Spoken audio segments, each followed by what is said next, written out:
감사, 하나님의 뜻이라고 하는 제목으로 말씀을 나누려고 합니다. 다음 주일이 추수감사 주일입니다. 그냥 절기 때만 감사하는 것이 아니라 항상 감사할 수 없을까? 참 고민이죠.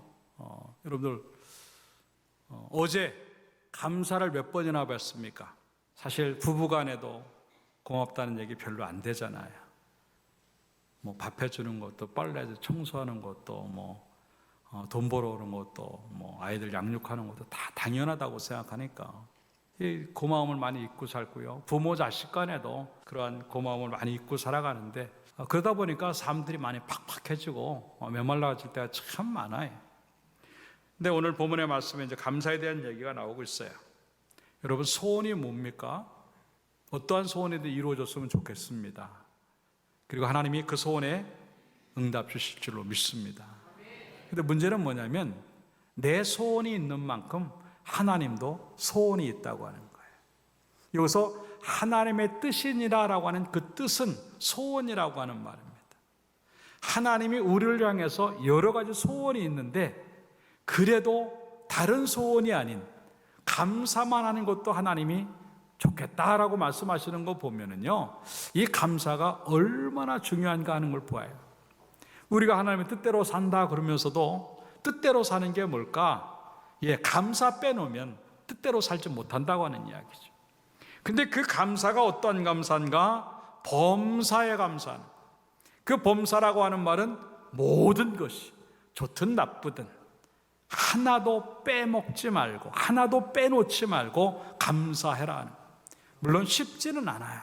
그러나 하나님이 그걸 원하신다고 한다면, 하나님이 그게 소원이라고 한다면 우리는 반드시 그 소원을 이루어 드려야 됩니다. 하나님 소원이 뭐냐? 감사는. 아니, 감사하라는 그 소원도 하나님 앞에 못 드려드린다고 한다면 내가 주를 위해서 무엇을 할 수 있는가? 근데 사실 그 감사가 그렇게 쉽지가 않은 거예요.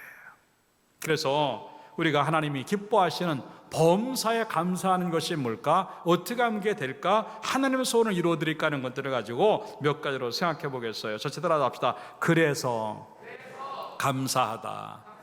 오늘 저는 여러분들에게 세 가지를 얘기할 거예요.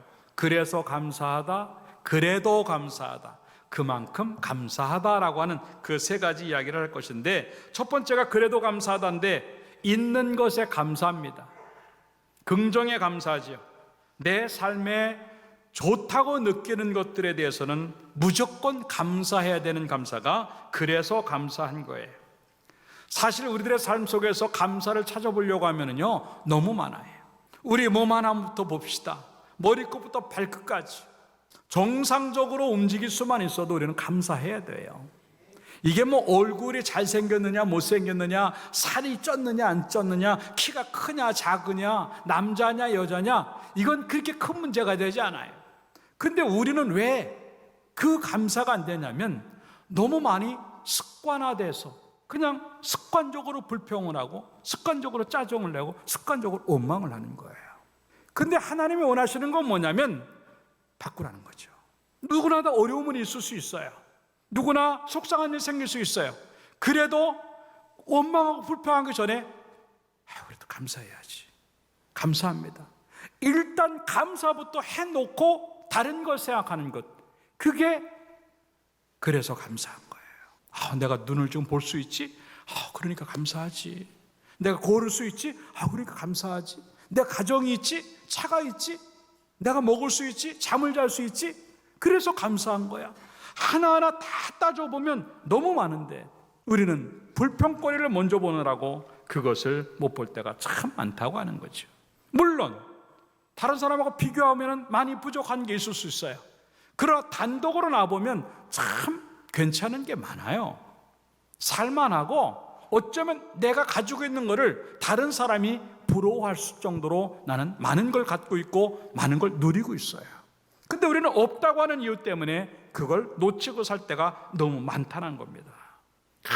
난 돈이 더 필요한데, 네, 돈 있으면 좋겠죠. 나는 건강이 더 필요한데, 그러면 좋겠죠.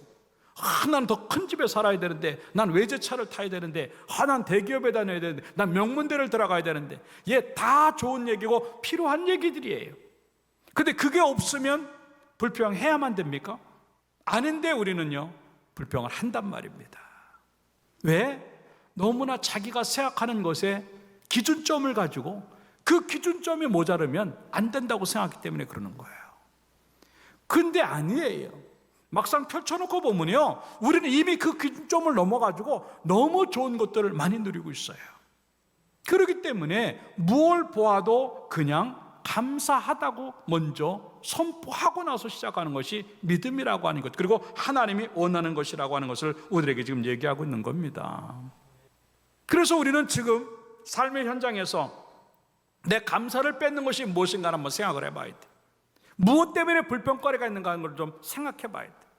아까도 얘기했지만 남이 보면 불평할 이유가 없는데 조금 모자라는 것 때문에 난리를 친단 말입니다. 돈. 예, 돈이 중요하긴 하지만 그 돈 때문에 남편을 힘들게 하고, 그 돈 때문에 아내를 힘들게 하고, 그 돈 때문에 자녀와 부모를 힘들게 한다고 한다면 과연 그 돈이 그에게 이렇게 중요할까? 근데 우리는 그렇게 생각하지 않아요. 돈만 있으면 다 된다고 생각하는 거예요. 예, 아니에요. 돈 가지고도 돈보다 더 소중한 걸 밀어낸다고 한다면 우리는 결단코 감사가 될 수 없다고 하는 그런 이야기지요.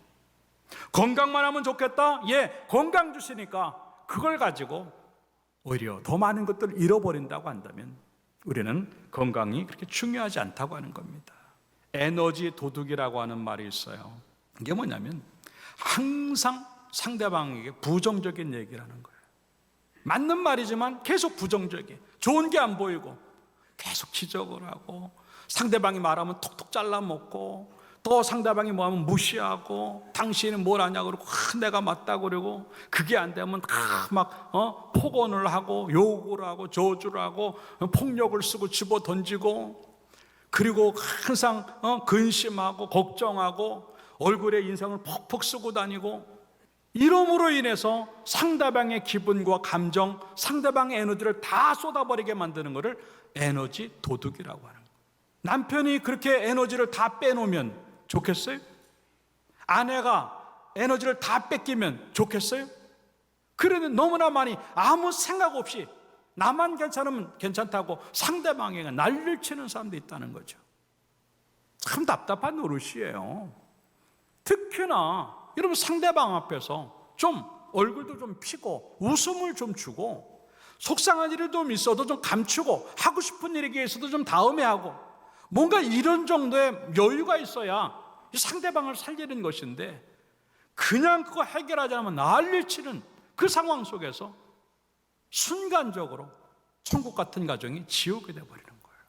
그리고 집에 오기 싫고, 집에 오면 나가고 싶고, 그리고 함께하고 싶지 않고, 쳐다만 보면 짜증이 나고 싸우고 싶은 것, 이런 것들이 가정의 모습이 된다? 참 불행한 겁니다. 나는 어떤 사람인가? 에너지 도둑인가? 아니면 에너지 이렇게 북돋는 사람인가? 우리 엘드림 교회 성도들은요, 상대방을 살려주는 사람 되기를 주님의 이름으로 축원합니다.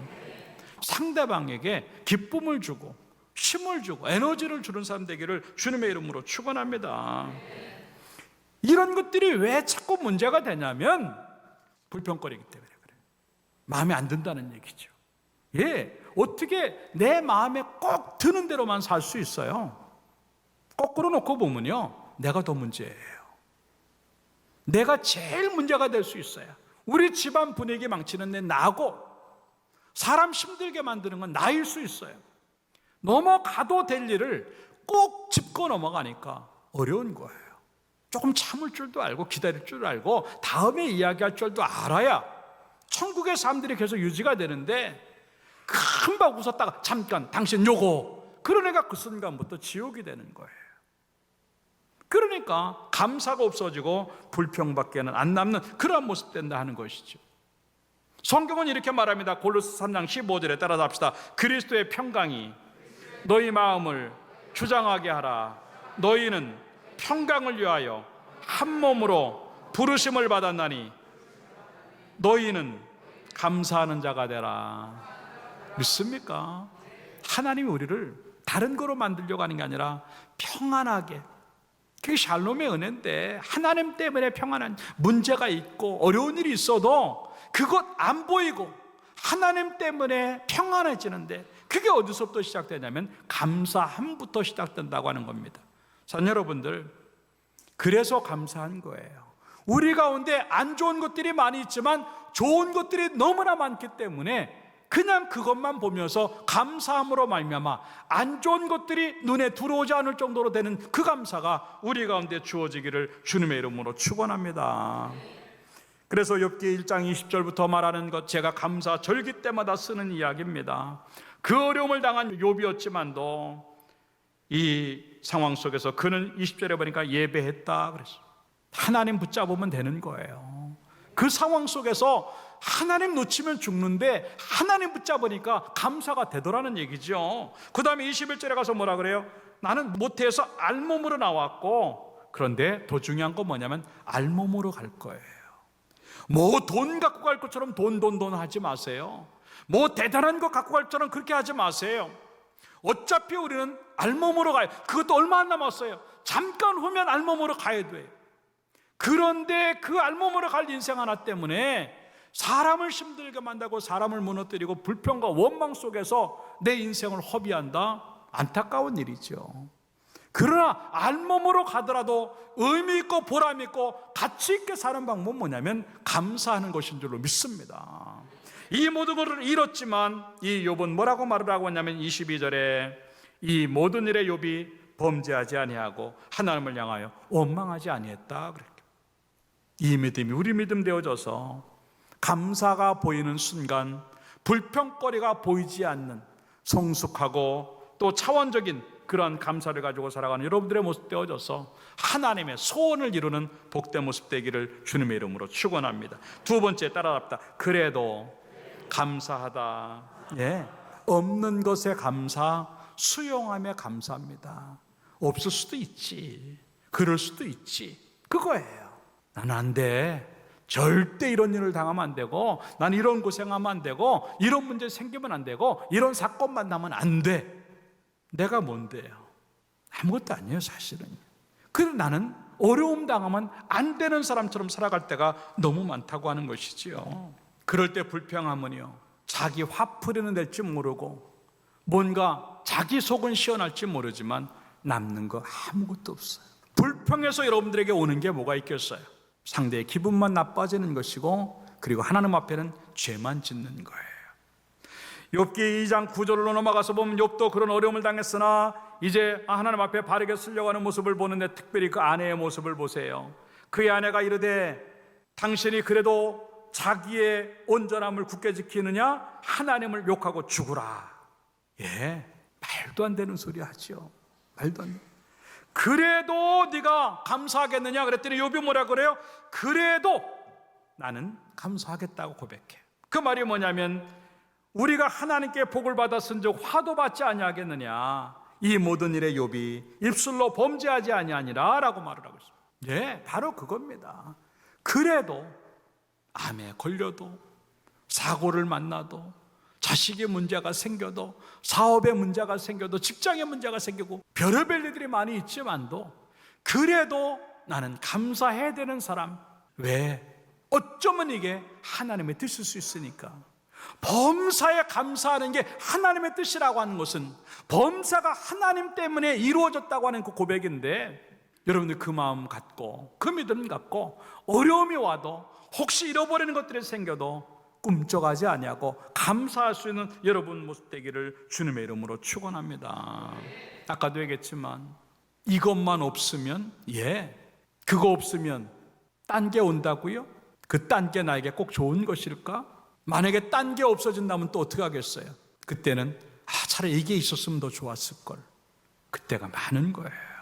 있는 그대로, 설사 그것이 없어진다 할지라도 나는 그냥 감사할 수밖에 없고 감사해야만 한 그 모습이 믿음의 모양이라고 하는 것을 지금 우리들에게 얘기하고 있다고 하는 것이지요. 마음에 안 드는 게 있을 수 있어요. 잃어버린 것 때문에 속상할 수도 있고, 빼앗겼다고 느껴지는 것도 있고, 너무나 많이 실패를 경험하는 그 상황도 있을 수 있습니다. 이럴 때는 어떻게 해야 되는가? 디모데전서 4장 4절에 이렇게 말합니다. 하나님께서 지으신 모든 것이 선함에 따라합시다. 감사함으로 받으면 버릴 것이 없나니 하나님의 말씀과 기도로 거룩하여짐이라. 이 말이 뭐냐면, 별의별 일들이 우리가 다 있지만도 그냥 놔두면 불평거리요, 그냥 놔두면 원망할 수밖에 없습니다. 근데 이거를 하나님의 말씀으로 집어넣고 기도로 집어넣어가지고 함께 버무려 보니까 거기에 희석되어진 고난이 아무것도 아닌 것처럼 그 고난이 보이고, 거기에 희석되어져서 섞어서 만들어 나오는 거 보니까 더 좋은 것들이 되기 때문에 나는 그냥 그것까지도 감사하기 위해서 어려운 문제들, 잃어버린 것들을, 또 속상하고 아니고라고 생각되는 것들을 말씀과 기도로 집어넣고 잘 감당함으로 말미암아 오히려 그것까지도 은혜가 되게 만든다고 하는 것을 의미하는 것인데, 사랑하는 여러분들, 어렵고 힘든 일들까지도 불평거리라고 만들어 놓으신 것이 아니라 그것까지라도 감사라고 만들어 놓으신 줄로 생각을 하고 말씀과 기도로 그것을 집어넣음으로 말미암아 여러분 속에는 감사만 나오는 역사가 있기를 주님의 이름으로 축원합니다.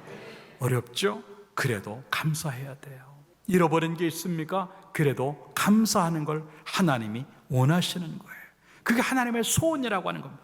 하나님이 그 정도로 말씀하셨으면 그 감사의 기적을 일으켜 주실 줄로 믿습니다. 그 믿음 갖고 불평 없애는 여러분 되기를 주님의 이름으로 축원합니다. 마지막 세 번째 따라합시다. 그만큼 감사하다. 드림에 감사요, 갚음에 감사합니다. 그런 감사가 어디서부터 시작될까? 나에게 있는 것이 어디서 왔을까? 그 생각하면 금방 답이 나온다고 하는 것입니다. 물론 내가 열심히 벌었지요. 물론 내가 밤잠 안 자고 먹을 거 아껴가면서 쓸 거 아껴가면서 모은 것이겠지요. 그러나 내가 할 수 있는 것조차 하나님이 허락하지 않았다면, 내 몸에 장애가 있고 갑자기 사건이 생기고 사고가 나고 불이 나고 내가 하고 싶어도 할 수 없는 그 상황이 주어졌다고 한다면 내가 과연 그걸 모을 수 있었을까? 내가 그걸 가질 수 있었을까? 아니라고 하는 것이죠. 역대상 29장 12절의 말씀에 보니까 이 다윗이 하나님 앞에 건축 예물을 드리는 내용이 나옵니다.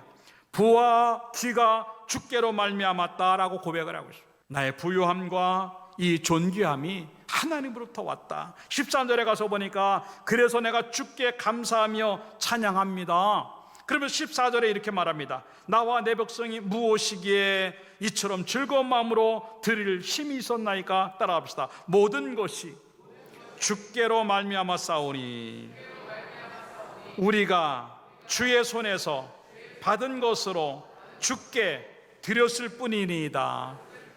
네, 하나님, 지금 내가 드리는 게 아니고요, 하나님 주셨기 때문에 그냥 하나님 거 그냥 돌려드리는 거예요.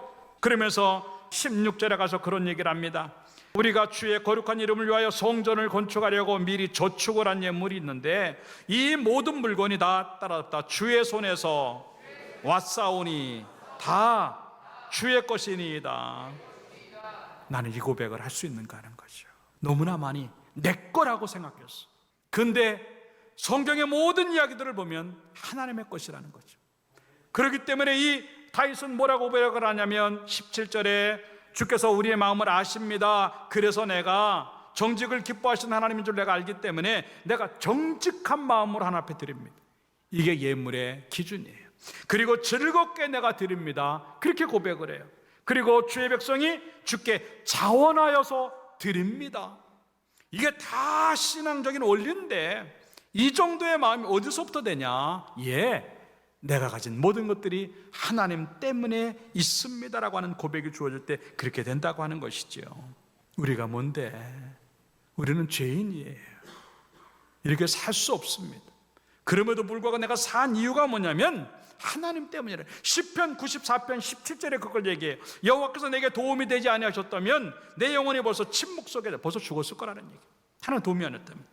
18절에도 뭐라고 말하냐, 내가 발이 미끄러진다고 말할 때 주의 인자하심이 나를 붙들었다. 얼마나 많이 미끄러지, 헛발질하고 얼마나 많이 사고와 사건을 만나는데 하나님이 나를 붙잡아 주지 않았다면 나는 끝났다는 얘기죠. 또 그 다음에 19절에 뭐라고 말하냐면 내 속에 근심이 얼마나 많았는데 주께서 위안을 주셨고 즐겁게 하셨기 때문에 살았다는 것. 이 정도의 고백이 돼야 드림의 모습이 주어질 수 있다라고 하는 것이지요. 우리는 너무나 많이 그걸 못해요. 은혜는 다 빼먹고 응답은 다 빼먹고 하나님 앞에 드릴 예물은 하나도 없고 하나님 앞에 드릴 헌신과 충성은 하나도 안 하고 굳은 일은 하나도 안 하는 이 모습이 바로 깍쟁이 같은 모습, 가품이 없는 모습이 바로 그런 모습이라고 하는 겁니다. 그런데 은혜를 받았으면 10편 116편 12절에 보면 뭐라고 말하냐면 내게 주신 모든 은혜를 내가 여호와께 무엇으로 보답할까라. 이 정도의 신앙이 있어야 된다고 하는 것이죠. 그런데 내 거 드릴게요, 기도 못합니다. 응답받고 복받고 은혜 받았다고 얘기를 하는데 왜 지금까지 그걸 못하냐면 하나님으로부터 왔다는 걸 인정하고 싶지 않은 거예요. 역대하 32장 24절의 말씀에 보니까 이런 말씀을 하십니다.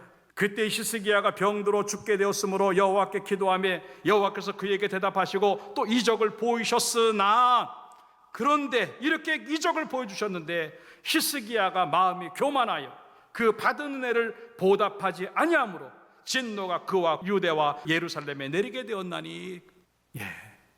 은혜를 보답하지 않는 것은요 교만함이에요. 내가 했다고 하는 거예요. 내가. 겸손함이 뭐냐면 하나님이 하셨습니다. 이게 겸손이에요. 은혜를 보답하지 않음으로 인해서 받은 것까지 빼앗긴다고 한다면 이게 얼마나 안타까운 일이겠는가 하는 거죠. 사랑하는 여러분들, 하나님이 내 마음에 감동을 줄 때 나는 뭐를 드릴 수 있을까? 몸을 드리면, 시간을 드리면, 재능을 드리면 좋을까? 물질을 드리면 좋을까? 하나님이 원하시는 게 그것이라고 한다면 아낌없이 망설이지 말고 계산하지 말고 드릴 수 있는 여러분들이 되어서 은혜를 보답하는 가품의 신앙이 주어지고 가품의 감사가 주어져서 더 큰 것들로 채워주는 역사가 주어지기를 주님의 이름으로 축원합니다. 결론적으로 말씀을 드립니다. 주님 뜻대로 살겠다고요? 지금 주님은 감사라고 얘기하고 있습니다. 그게 하나님의 뜻이라고 말을 하고 있어요. 한 해 동안의 은혜를 결산하며 드리는 추수감사주일을 우리는 다음 주에 드립니다. 난 어떤 감사가 있겠는가? 주일까지 기다릴 이유가 뭐가 있어요? 오늘부터 좋은 것들은 감사하세요. 오늘부터 안 좋은 것도 감사하세요. 오늘부터 드릴 수 있는 감사를 하세요. 그 일이 내 인생을 크게 만들고 하나님의 뜻을 이루어서 더 큰 것들로 채워주는 역사가 주어질 줄로 믿고 이런 은혜가 우리 가운데 충만하기를 주님의 이름으로 축원합니다.